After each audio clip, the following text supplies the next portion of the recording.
Hello everyone. तो ये जो वीडियो है ये रहेगा मोस्टली जो ये टेस्ला मॉडल वाई है, इसको 10,000 किलोमीटर हो चुके हैं। तो ये मेरे लिए पहली मेरी इलेक्ट्रिक कार है। तो इसका गुड एंड बैड क्या चीज़ मुझे बहुत अच्छी लगती है इसकी। कुछ चीज़ें नाइस टू हैव है, कुछ चीज़ें बेकार हैं, जो कि अगर इसमें वो चीज़ थोड़ा और बेटर होती तो और बढ़िया कार होती है। तो इसके रिव्यू स्टार्ट करते हैं। मोस्टली पहले स्टार्ट करते हैं इसका जो गुड है। जो इसके गुड है वो है इसका, मैं कहूँगा सस्पेंशन इसका काफ़ी अच्छा हो गया है। जब ये चलती है तो बहुत स्मूथ चलती है, आपको टायर्डनेस महसूस नहीं होती। इसकी सीट्स काफ़ी अच्छी हैं। और एक और चीज़, जब मैं इसको कंपेयर कर रहा हूँ तो मैं इसको कंपेयर कर रहा हूँ, मेरे पास पुरानी गाड़ी थी RAV4, टोयोटा RAV4। अब अगर आपके पास पुरानी गाड़ी मर्सिडीज़ है तो पता नहीं मुझे, मैं तो उसमें बैठा नहीं हूँ, या BMW है तो वो कंपैरिजन थोड़ा अलग हो जाएगा। पता नहीं इसकी सीटिंग कंफर्ट उससे बेटर होगा नहीं होगा। लेकिन इन केस मैं इसको RAV4 से कंपेयर करूं तो इसका सीटिंग कंफर्ट अच्छा है, उससे थोड़ा और बेटर है। इसका सस्पेंशन अच्छा है, हैंडलिंग अच्छी है और गाड़ी बहुत स्मूथ है। अंदर बैठ के पता ही नहीं चलता गाड़ी स्टार्ट भी है, चल रही है। एक तो वैसी बैटरी वाली है। फिर दूसरा इसका जो गुड है वो है इसका सिस्टम, सॉफ्टवेयर अपडेट्स जो आते हैं इसके, क्योंकि over the year software update आते हैं और आपकी गाड़ी एकदम नई रहती है। आपको उतना हर बार गाड़ी हर साल जैसे नए नई चेंजेस होते रहते हैं, तो इसमें उतना चेंजेस होते नहीं हैं। और ये भी जो मॉडल इन्होंने बनाया था जूनिपर, ये जो रियल मॉडल वाई है उसके 5 साल तक वही मॉडल था शायद, 21 से 24 तक, या 2019 से 24 तक, और 25 में ये आया। तो लगभग काफ़ी सारी चीज़ें सेम ही रहती हैं इनकी। और लेकिन वो गाड़ी अपडेट होते रहती थी, क्योंकि जो गाड़ी थी वो सॉफ्टवेयर अपडेट उसमें होता रहता था। दूसरा जो इसका मुझे पॉजिटिव साइड है ये इसका कंसोल है। अब इसको कुछ लोग पॉजिटिव कहेंगे, कुछ लोग कहेंगे कि इट्स नॉट दैट गुड, क्योंकि जो फ्रंट में हम देखते हैं बाकी गाड़ियों में, जैसे आप किसी दूसरी गाड़ी से आओ तो यहाँ पे आपको सारी स्क्रीन यहाँ पे दिखती है और ड्राइवर के सामने रहती है, तो उसी की हैबिट बनी रहती है। अब सारी चीज़ देखने के लिए थोड़ा सा आपको मूव करना पड़ता है, अपने आप को इधर देखने के लिए आइज़ इधर को करनी पड़ती हैं। जैसे स्पीड इसमें होती है ना, सारे कंट्रोल्स इसमें होते हैं, थोड़ा सा आपको वो एडजस्ट होने में टाइम लगता है। पर बाद में आपको आदत हो जाती है तो फिर ये आपको अच्छा लगता है, क्योंकि आप हर चीज़ इससे कंट्रोल कर सकते हो। थोड़ा सा स्टार्टिंग में ये भी रहता है कि इसमें हार्डवेयर बटन्स नहीं है, उसकी भी आदत होती है, तो वो ईजी रहते हैं हार्डवेयर बटन। कभी कभी इनको ढूंढने में टाइम लगता है जब आप ड्राइव कर रहे हो, स्पीड अच्छी हो। उसके लिए वॉइस कंट्रोल तो है आपके पास, लेकिन फिर भी वो बात नहीं रहती। जो मुझे लगता है जो हार्डवेयर कंट्रोल्स हैं वो ज़्यादा ईजी रहते हैं compare to this digital buttons and all. पर इसका बेस्ट पार्ट ये है कि at least whatever new will come right, so it will be very easy, क्योंकि उनको क्या है, एक और कंट्रोल दे देना है, ऑप्शंस दे देना है, और वहीं से गाड़ी पूरी आपकी कंट्रोल हो जाएगी।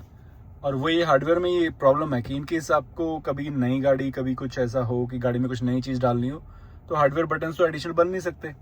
तो ये प्रॉब्लम है इसमें कुछ भी नया आएगा तो यहाँ पे एक और ऑप्शन दे देंगे और वहाँ पे आपको आप वहाँ से चीज़ें सेट कर सकते हैं आराम से। इसीलिए वो लोग देते नहीं है इसके बाहर एक भी बटन। आप देखेंगे तो यहाँ पे दो, ये बस ये जो स्टॉक है, और ये एक स्टॉक है सॉरी, और ये जो जॉयस्टिक टाइप बटन्स है, इनके अलावा कोई हार्डवेयर बटन है ही नहीं यहाँ पे। बाकी हैं थोड़े बहुत हार्डवेयर, जैसे ये डोर दरवाजे के लिए है, एक शीशे के लिए है, इधर है, पर इतने ज़्यादा नहीं है जितने सेंटर कंसोल पे बाकी कार्स में आप देखते हो। बाकी प्रोस की बात करें, दूसरी इलेक्ट्रिक कार है, आपको मस्त आपका चार्जिंग घर पे कर सकते हैं आप आराम से। तो आपकी गैस की कोई टेंशन नहीं है, आओ चार्ज पे लगा दो, और जब चार्ज आपका भर जाएगा खुद ही ऑटो कट ऑफ हो जाता है। आप लिमिट इसमें सेट कर सकते हैं कितने में चार्ज करनी है, कितना चार्ज करनी है, वीकेंड में किस टाइमिंग पे चार्ज करनी है, बेस्ड ऑन जो भी आपके पैरामीटर्स हैं, जो भी जिस एरिया में आप रहते हैं वहाँ पे ऑफ टाइम पे आप चार्ज कर सकते हैं इजीली। वो आप सेट कर सकते हैं, आपको बार बार उसको चेंज करने की ज़रूरत नहीं होती। तो वो बेस्ट पार्ट है मेरे लिए। और बेस्ट पार्ट ये है कि जो इसकी जो रूफ़ है, जो ये इसकी जो पूरी ग्लास रूफ़ है, ये काफ़ी अच्छी है, अंदर से बहुत अच्छा लगता है इसको। इससे आप पर आसमान का व्यू, गाड़ी खुली हुई लगती है, गाड़ी में ज़्यादा जगह लगती है इससे, क्योंकि वो जब सारा क्लोज्ड होता है तो आपको लगता है आप एक क्लोज्ड उसमें हो। इसमें आपको ऐसा नहीं लगता। ये जो सामने की विंडो है ये भी काफ़ी बड़ी है, इसकी साइड विंडोज़ भी थोड़ी बड़ी लगती है मुझे, और जो ग्लास है ये तो क्या कहना है। नेक्स्ट जो है वो है फिर इसका FSD। वो तो नंबर 1 चीज़ है इसकी, मतलब टेस्ला की जो बेस्ट पार्ट है ये सेल्फ ड्राइविंग है। ठीक है, अभी थोड़े इश्यूज़ हैं, मोस्टली 90% मुझे लगता है वो फुल प्रूफ है, 10% उसमें इश्यूज़ हैं। उसके लिए आपको, इसीलिए वो उसको अनसुपरवाइज नहीं बोलते हैं, फुल सेल्फ ड्राइविंग सुपरवाइज बोलते हैं। उतना आपको थोड़ा बहुत कभी कभी कुछ इश्यूज, जैसे मुझे कुछ इश्यूज आते हैं, जैसे अभी पोर्ट होल्स में इश्यूज आते हैं, और थोड़े से जहाँ पे ये हमारे ये स्पीड कम करने के लिए जो स्पीड बम वो होते हैं, क्या कहते हैं, वहाँ पे इश्यूज आते हैं, जहाँ पे भी हमारे ये स्पीड ब्रेकर होते हैं, वहाँ पे कुछ स्पीड ब्रेकर्स में पता नहीं ज़्यादा क्यों आते हैं वो इश्यूज। गाड़ी इतनी कम स्पीड करती नहीं है जितनी करनी चाहिए, पर ऐसे कुछ इश्यूज हैं। बाकी मोस्टली काफ़ी स्मूथ चलती है, तो FSD इसका बेस्ट पार्ट है। और भाई गाड़ी की सीटिंग काफ़ी अच्छी है, हीटेड सीट्स हैं, कूल्ड सीट्स हैं, कैमरा सिस्टम काफ़ी अच्छा है। वो FSD के लिए चाहिए, बिना उसके तो आप FSD इमेजिन भी नहीं कर सकते। तो इसकी कुछ अच्छाई हैं। बाकी अब इसकी जो कौन साइड पे आते हैं, जो इसके जो मेनली जो कौन से हैं वो हैं, जैसे मेरे लिए जो नंबर 1 कौन है इसका वो है कि थोड़ा ये आपका इंश्योरेंस बढ़ा देती है। तो जो भी आपका इंश्योरेंस होगा महीने का, उसमें $100 और आप ऐड करो आराम से, तो वो एक कॉस्ट फैक्टर है। दूसरा कॉस्ट फैक्टर इसमें एक और ऐड ऑन हो जाता है, वो होता है आपका FSD। क्योंकि FSD मैंने जो परचेज़ की नहीं थी, ऑलरेडी गाड़ी की कॉस्ट 65,000 थी। उसके बाद वाइट कलर मैंने लिया था, तो ऑलरेडी 1300 उसका और एक्स्ट्रा दिया था। पीछे मैंने वो लगाया था, क्या कहते हैं, ट्रेलर हिच, तो उसका 1300 एक्स्ट्रा था। तो ऐसे कर करके गाड़ी 70 के आसपास पहुंच जाती, तो ऑन रोड 75-76 पहुंच जाती है गाड़ी आपकी। तो उसके ऊपर से आपको फिर महीने का इंश्योरेंस आपका बढ़ता है। फिर आपका सेकंड चीज़ जो FSD की कॉस्ट है, वो भी एक इसका एक कौन सा, FSD तो अच्छा है, लेकिन जो महीने महीने आप देते हो तो आपको फिर थोड़ा एडिशनल आपका 200-250 जाता है, तो वो बुरा लगता है। फिर प्रीमियम कनेक्टिविटी के आप अलग से $8-15 देते हो, तो वो भी है कि आपको इतनी महंगी कार ले रहा है तो एटलीस्ट ये सारी चीज़ें तो उसको उसके बाद फिर एडिशनली नहीं देनी चाहिए, क्योंकि इसका खुद का गाड़ी का EMI बहुत ज़्यादा आता है मंथली, जो आपको पे करना होता है, जो उसकी पेमेंट्स होती है, उसके ऊपर से आप 200-250 अलग से आपको गाड़ी को देना है, तो वो थोड़ा इशू है। बाकी फिर एक इशू आता है कि थोड़ा क्या कहते हैं, वो फैक्टर आता है कि आप भरोसा करो FSD पे कि नहीं करो। तो FSD इतना फुल प्रूफ नहीं है, तो कभी ऐसा होता है तो एकदम से टेंशन हो जाती है, अरे यार इसने ऐसा क्यों किया, और आगे से ऐसा करेगी तो प्रॉब्लम हो जाएगी। पोर्ट होल्स अभी नहीं है, पोर्ट होल्स आते हैं तो ये उसके ऊपर ही चलती है तेज़ स्पीड में, स्पीड भी कम नहीं करती है। उस पर से जो स्पीड ब्रेकर है मेनली, वो मेरे को वो प्रॉब्लम है। एक तो स्पीड ब्रेकर से प्रॉब्लम है मेरे को, स्पीड ब्रेकर जब भी आते हैं ये स्पीड कम करती नहीं है। किसी स्पीड ब्रेकर में कर भी देती है, पता नहीं, 2 अलग टाइप के स्पीड ब्रेकर होते हैं, जो जिसमें ऊपर येलो साइन होता है शायद, और 40 की स्पीड भी लिखी रहती है, पता नहीं उसमें ये कम करती है, उसमें नहीं करती है कम, मैंने देखा है। जहाँ पे केवल स्पीड ब्रेकर होते हैं और स्पीड साइन नहीं होता, वहाँ पे ये कम कर देती है। तो मुझे समझ में नहीं आया ये कैसा लॉजिक है। फिर जो दूसरा इसका कौन है, मेनली जो भी इसके FSD में जब हम इसको ड्राइव करते हैं, तो जो ड्राइविंग प्रोफाइल है वो स्पीड लिमिट के हिसाब से वो सेट होने चाहिए, वहाँ पे थोड़ा इशू है। जैसे जो सबसे बेसिक इसकी स्लॉथ है, स्लॉथ में जो भी स्पीड लिमिट है, जैसे 60 की लिमिट है तो 63 चलती है मोस्टली, मैंने ऐसा देखा है। उसके ऊपर वो जो चिल है उसमें ये 68 चलती है, कभी 75 भी चल जाती है। ऐसा होना चाहिए कि वो फिक्स होना चाहिए कि जैसे +3 कर दो आप स्लॉथ पे, फिर चिल पे आप +10 कर दो, फिर उसके ऊपर वाले में जो स्टैंडर्ड है उसमें +15 कर दो। ऐसे करके आप बना लो वो, और आप यूज़र को ऑप्शन दो कि सेट करने का कि आप उसको कितनी स्पीड लिमिट पे चलाना चाहते हैं उसके आगे प्लस करके। तो और मेनली ये तब है जब आगे रोड खाली हो, ऑब्वियसली जब रोड में आगे ट्रैफिक होगा तब तो उसको कम करनी पड़ेगी स्पीड। पर मैंने देखा है कि स्पीड लिमिट थोड़ा इशू करती है, ये एग्जैक्ट उस पर चलती नहीं है जिस पे यूज़र चाहता है। और दूसरे स्पीड लिमिट का एक और पंगा है कि फिर आप क्या कहते हैं, हमेशा वो जो प्रोफाइल है अपनी चेंज ही करते रहते हो बेस्ड ऑन, क्योंकि स्पीड लिमिट बहुत जगह जो इसका मैप है इतना उसमें अपडेटेड नहीं है। वैसे तो मैप जो यूज़ करते हैं गूगल वाला यूज़ करते हैं, पर पता नहीं अपडेट्स में इतना फास्ट अपडेट है नहीं, क्योंकि मेरी जो सामने वाली रोड है वो 80 से 60 हो गई थी, पर इसमें अभी तक वो 60 नहीं आई है, वो अभी तक 80 है। तो मुझे समझ में नहीं आता कितने टाइम बाद इसमें अपडेट होता है। वो तो ऑटोमेटिक होना चाहिए, जैसे गूगल ने सिस्टम में अपडेट किया इसने फैच कर लेना चाहिए, पर ऐसा है नहीं। तो ये थोड़ा स्पीड का इशू आता है मुझे हमेशा।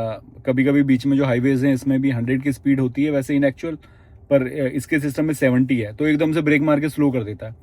तो पीछे की गाड़ी को समझ में नहीं आता भाई इसने अभी तो 120 पे चल रहा था, अभी एकदम से 70-80 पे क्यों चल रहा है। तो फिर आपको एकदम से प्रोफाइल चेंज करनी पड़ती है, फिर उसको हरी में डालना पड़ता है, तो हरी में थोड़ा फास्ट करती है। तो वो सब चीज़ें धीरे धीरे फिर मतलब तरीके तो हैं, पर it's not a good thing right. अपना पैसा दे रहे हो तो वो फुल प्रूफ वहाँ पे थोड़ा बहुत काम इनको चाहिए।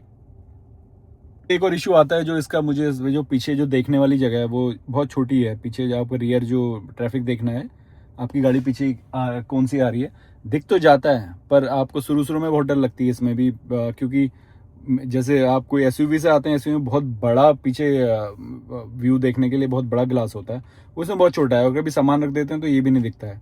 तो ये एक इशू है। वैसे इतना इशू नहीं है क्योंकि मोस्टली आप एफएसडी में ही चलाते हैं तो आपको फ़र्क पड़ता नहीं है, और वैसे भी पीछे देखने के लिए फिर आपको साइड मिरर भी आप यूज़ कर ही सकते हैं, पर एक आदत होती है, किसी को आदत होती है पीछे ज़्यादा देखने की, तो उसको थोड़ा अजीब लगेगा शुरू में। फिर इसका जो मेन जो कॉन है, ये इसका जो ग्लास है टॉप में, ये जो ग्लास देख रहे हैं, ये जो ग्लास है इसकी वजह से इसमें जो इसका ट्रंक है, इसमें टॉप का स्पेस थोड़ा कम हो जाता है। जैसे हम यहाँ पे देख रहे हैं, तो ये जो स्पेस है, क्योंकि यहाँ से ऐसे ग्लास आ जाता है ऐसे करके, तो ये जो ऐसे कर्व सा बन जाता है। तो जैसे RAV4 में और इस पे अगर मैं कंपेयर करूँ, तो इसका जो ट्रंक का स्पेस है वो ठीक है, आई मीन, पर उतना नहीं है जितना RAV4 है। RAV4 में पूरा ट्रंक भर दो तो आप बहुत सारा सामान उसमें ले जा सकते हो, पर इसमें ऐसा नहीं है।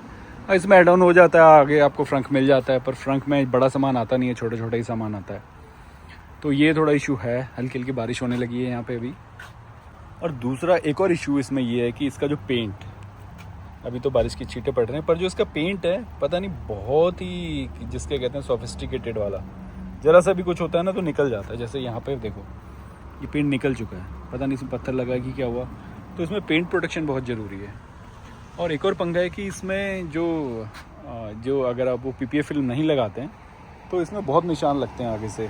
और इसमें एक और ये भी इशू है कि इसको आप क्या कहते हैं, ये ऑटोमेटिक जो कार वॉश होते हैं उसमें नहीं ले जा सकते। ये लोग कहते हैं, टेस्ला वाले कहते हैं कि रिकमेंड नहीं करते, मतलब इसको उस कार वॉश में ले जाने की, तो इसको आपको मैनुअली ही क्लीन करना पड़ता है। वो एक डिसअपॉइंटिंग फीचर है, क्योंकि मोस्टली उसमें बेस्ट रहता है, आप ले जाओ आराम से, इजीली कार सारी धुल के आ जाती है। तो ये कहते हैं कि उसके जो ब्रशेज़ हैं, उसके ब्रशेज़ इस पेंट के लिए बहुत बेकार हैं, और अगर आप उसको लेके जाते हैं तो बहुत ईजिली आपको बहुत ज़्यादा स्पॉट्स नज़र आने लगेंगे उन ब्रशेज़ की वजह से। ब्रश लेस वाला भी एक है, पर पता नहीं, उसमें भी अवॉइड ही कहते हैं कि मत अवॉइड करो उसको, पर ब्रश लेस आप ट्राई कर सकते हैं, पर वो बहुत कम होता है। तो ये है इसका मेनली इसका रिव्यू आफ्टर 10,000 किलोमीटर्स। तो 10,000 अगर मैंने किलोमीटर करे हैं तो उसमें मोस्टली 23% मैंने FSD पे किया है, और मैंने इसको एक लिंक के थ्रू ख़रीदा था, मतलब रेफरल कोड था। तो रेफरल कोड पे जो आपको 3 मंथ्स का FSD मिलता है, तो that 3 months FSD you can use, and after that you need to purchase that. So but the problem is initially, I mean, you will not get that much use to ride. So मैंने जो initial में तो use ही नहीं किया था कुछ भी, उसको मुश्किल से मैंने 5% चलाया था उस FSD पे, and now I am purchasing FSD and now I am driving. तो वो लग रहा था जो फ्री वाला है तो उसमें आदमी सोचता नहीं है। इसमें अगर if you are paying then you have to use it, नहीं तो लगेगा यार why I am wasting that $100, right. तो अभी मैं यूज़ करता हूँ, अभी थोड़ा कॉन्फिडेंस भी आया है इतने टाइम रख के, थोड़ा ड्राइव करके। बाकी इसका एक और जो कौन है, अब इतना सिस्टम इसमें सोफिस्टिकेटेड है, इतने सेंसर हैं, तो इसका जो कभी इन केस खुदा न चाहे कभी रिपेयर करना हो, कभी कुछ करना हो इसको, तो इसका एक तो इसके मैकेनिक्स कम होते हैं, इसको टेस्ला सर्विस सेंटर ही ले जाना पड़ता है।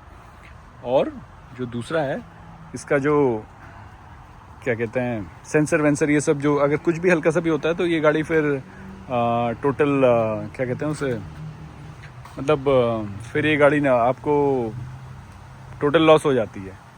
तो आपको फिर इसको मतलब रिपेयरिंग करना बहुत मुश्किल है इसका, इतने सेंसर्स हैं, इतने वो सब हैं, तो इसके पार्ट्स, और ऐसा नहीं होता कि कुछ हुआ तो ये निकाल के दूसरा लग जाएगा।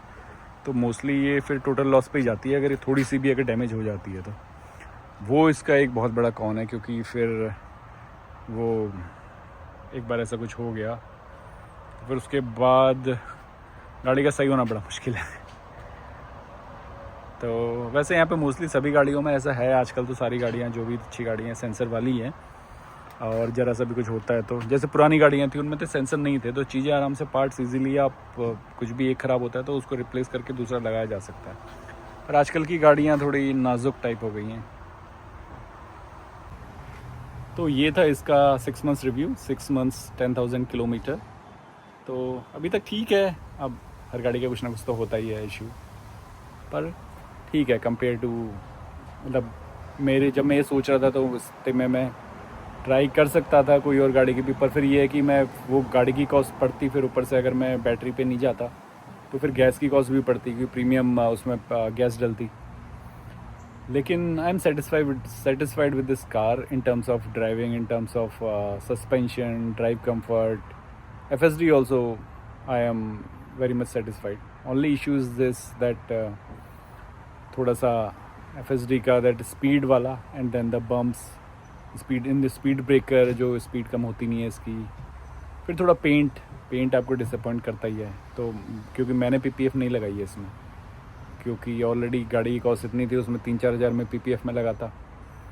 तो पता नहीं अभी 6 महीने में ही इतने निशान इसमें आगे से हैं, तो 2-3 साल में तो बहुत बेकार हो जाएगा आगे से, फ्रंट साइड से इसका लुक।